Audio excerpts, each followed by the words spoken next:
श्री शास्त्री स्वामी धर्मप्रसाद दाजी BA BEd college में आप सभी विद्यार्थी मित्रों का हार्दिक स्वागत है। छात्र और छात्राएं, कल हमने SYBA semester 4 go to Hindi दिव्या में देश काल एवं वातावरण पर अपने विचार प्रस्तुत कीजिए भाग 1 के बारे में अभ्यास किया था।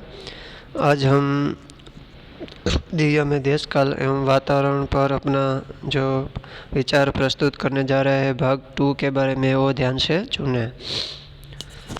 प्रकृति दिव्या में अंकित राजनीतिक परिस्थिति का सर्वाधिक सबल पक्ष है युद्धकालीन वातावरण का। इसके अंतर्गत लेखक ने एक ओर तो युद्ध के विषय में जन सामान्य के उपेक्षा भाव और शोषित रूप को एकदम यथार्थ परक रूप में अंकित किया है, तो दूसरी ओर बौद्ध धर्म के प्रचार प्रसार के फलस्वरूप उत्पन्न होने वाली सैन्य दुर्बलता की ओर भी संकेत किया है। प्रमाण है सागल पर केंद्र का आक्रमण और पृथुसेन द्वारा उसका पराभव किया जाना। विपक्षियों के आक्रमण के समय राजपुरुषों द्वारा बलात् धन एवं जन का अपहरण किया जाता था। जन सामान्य को जबरदस्ती सैनिक बनाया जाता था। विशेष बलि के नाम पर अधिक धन वसूल किया जाता था। विजेताओं द्वारा पराजित वर्गों के स्त्री पुरुषों और बच्चों को बंदी बनाना, दास बनाना, बलात्कार करना तथा विचित्र प्रकारों से उन पर अत्याचार करना सामान्य बातें थी। मद्र के एक सामान्य मध्यप के शब्दों में, संग्राम यज्ञ की विशेष बलि एकत्र करने से पुरुषों का धन खूब बढ़ेगा, केंद्र से हमें क्या लूटेगा। इससे पूर्व मद्र के राजपुरुष ही हमें लूट लेंगे। तो यहाँ दिव्या में जो अंकित किया गया है राजनीतिक परिस्थिति का सर्वाधिक सबल पक्ष है जो युद्धकालीन वातावरण का। इसके अंतर्गत लेखक ने युद्ध के विषय में जो जन सामान्य की उपेक्षा भाव को शोषित रूपों का जो एकदम यथार्थ परक रूप में अंकित भी किया है, और दूसरी ओर तो बौद्ध धर्म के प्रचार का फलस्वरूप उत्पन्न होने वाली सैन्य दुर्बलताओं की ओर भी संकेत किया है। और जब जबरदस्ती सैनिक को सैनिक बनाया जाता था, विशेषतः बलि के नाम पर अधिक धन वसूल किया जाता था, और विजेता द्वारा पराजित वर्ग के स्त्री पुरुषों और बच्चों को बंदी भी बनाते थे और दास बनाते थे, और बलात्कार करना तथा विविध प्रकारों से उन पर अत्याचार करना सामान्य बातें भी थी। और मद्र के एक सामान्य मध्यप के शब्दों में तो ये भी लिखा गया है कि संग्राम यज्ञ की विशेष बलि एकत्र करने से राजपुरुषों का धन खूब बढ़ेगा और केंद्र से हम क्या लूटेगा। इसमें तो पूर्व मद्र के राजपुरुष ही हमें लूट लेंगे। तो तत्कालीन राजनीति षड्यंत्रों एवं कूटनीतिक कुछ क्रोह से परिपूर्ण थी। स्वार्थों से प्रेरित सामंत शत्रुओं से संधि करके अपनी तुच्छ स्वार्थों की पूर्ति करने में लगे हुए थे। तो तत्कालीन गणराज्य में न्याय व्यवस्था अत्यंत सुदृढ़ थी। न्याय के द्वारा सबके लिए समान रूप से खुले थे। अपराधी को आर्थिक दंड एवं राज्य से निष्कासन दंड दिया जाता था, और पृथुसेन का अपमान करने पर रुद्रधीर को निष्कासन का दंड मिलता है।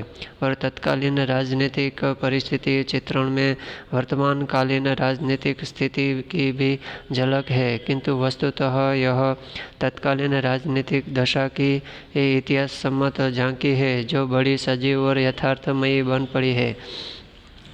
तो यहाँ जो राजनीतिक वातावरण के बारे में लेखक ने बताया है कि राजनीति में षड्यंत्रों और कूटनीतिक कुचक्रों से परिपूर्ण भी था, और स्वार्थों से प्रेरित सामंत शत्रुओं से संधि करके अपने तुच्छ स्वार्थों की पूर्ति करने में भी लगे रहते थे। और तत्कालीन गणराज्य में न्याय व्यवस्था अत्यंत सुदृढ़ थी, और न्याय के द्वारा सबके लिए समान रूप से खुले थे। अपराधी को आर्थिक दंड एवं राज्य से निष्कासन दंड दिया जाता था और पृथुसेन का अपमान करने पर रुद्रधीर को निष्कासन का दंड भी मिलता है। और तत्कालीन राजनीतिक परिस्थिति चित्रण में वर्तमान कालीन राजनीतिक स्थिति की भी झलक है, और किंतु वस्तुतः यह तत्कालीन राजनीतिक दशा की इतिहास सम्मत झांकी है जो बड़ी ही सजीव और यथार्थमयी बन पड़ी है। इसके बाद सामाजिक वातावरण देखें कि सामाजिक वातावरण में तत्कालीन समाज में कुलीन और सामान्य दो वर्ग थे। वर्णाश्रम पर आधारित जाति प्रथा कट्टरता की सीमा तक व्याप्त थी। जाति या कर्म का निर्धारण जन्म था। सामान्यतः गुण या कर्म से वंश जाति को परिवर्तित नहीं किया जा सकता था।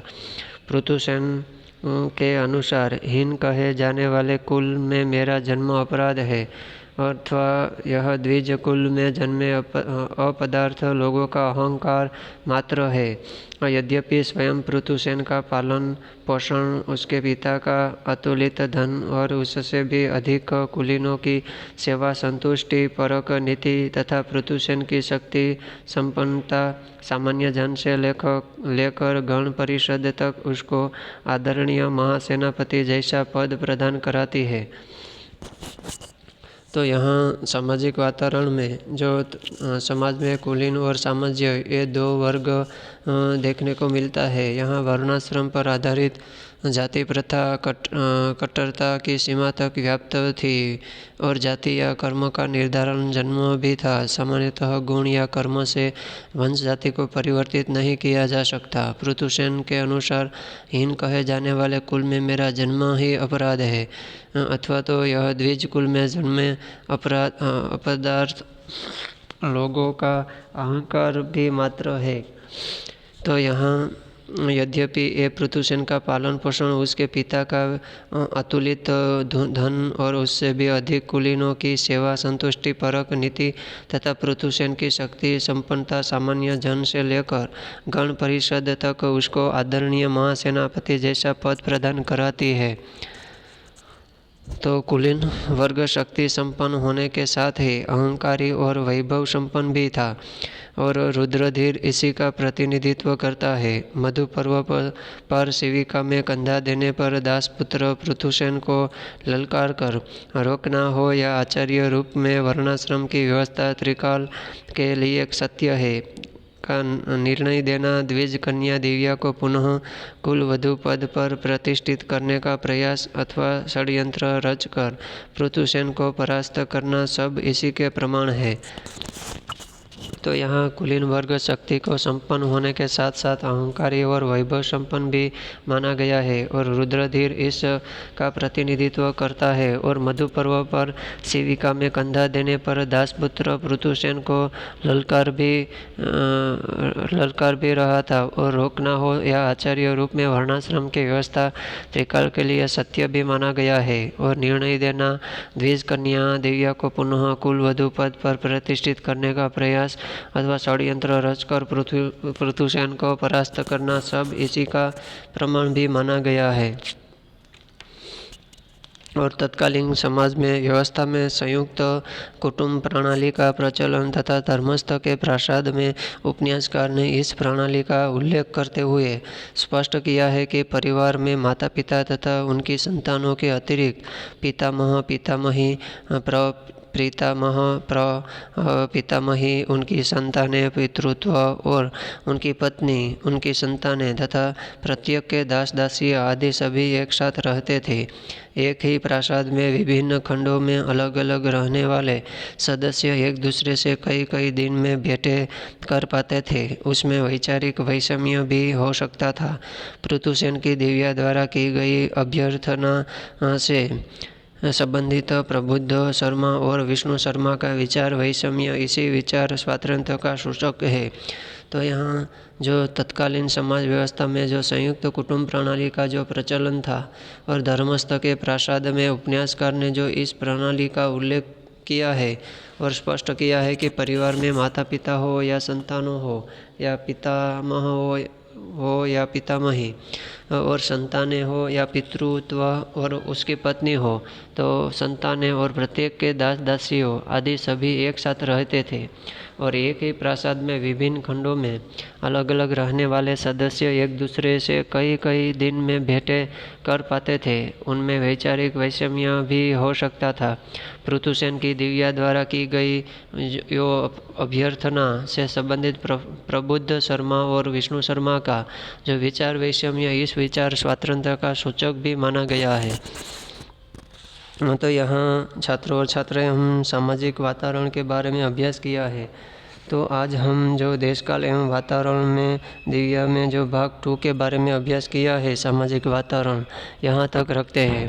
कल हम देश काल एवं वातावरण भाग 3 के बारे में अभ्यास करेंगे। अस्तु।